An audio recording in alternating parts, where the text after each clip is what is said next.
আমাদের যে ডাইরেক্টর যেই আর্টিস্টগুলোকে ব্যান করা হয়েছে, যেহেতু আর আমরা আর্টিস্ট ফোরাম বা ফেডারেশন নই, আমরা একটা ইন্ডাস্ট্রি, একটা ছাদ, এবারে অনেকগুলো আর্টিস্ট ব্যান হয়ে পড়ে আছে এবং অনেকগুলো ডিরেক্টর তারা ব্যান হয়ে আছে।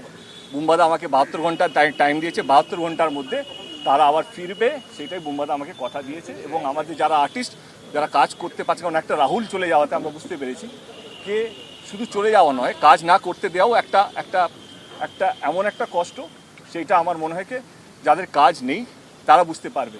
তো সেই সিদ্ধান্ত আজকে নেওয়া হলো যে যারা যারা ব্যান আছে তাদেরকে 72 ঘন্টার মধ্যে বুম্বাদা কী করবে, স্বরূপের সাথে কী কথা বলবে, সেটা তাদের ডিসিশন। 72 ঘন্টার মধ্যে তাদের ব্যানটা তুলে নেওয়া হবে বলে আমাকে কনফার্মেশন দিয়েছে।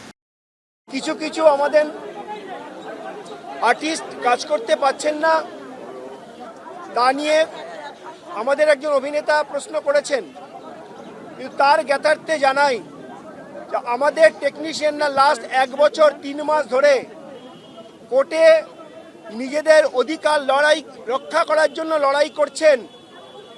তার উচিত ছিল 1 বছর আগে এসে এই বিষয়টি জানা।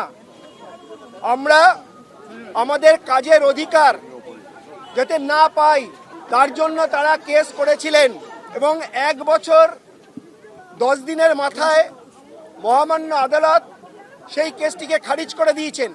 হঠাৎ করে দেব যে প্রস্তাব করলেন 72 ঘন্টার মধ্যে উঠিয়ে দেবে, সেটা যদি আজ থেকে 1 বছর 3 মাস আগে এসে উনি বিষয়টি নিয়ে আলোচনা করতেন তাহলে ভালো লাগতো। তাই বলাটা অনেক সহজ, কিন্তু কাজটা করে দেখানো এবং কলাকুশলীদের পাশে থাকা অনেক বেশি জরুরি।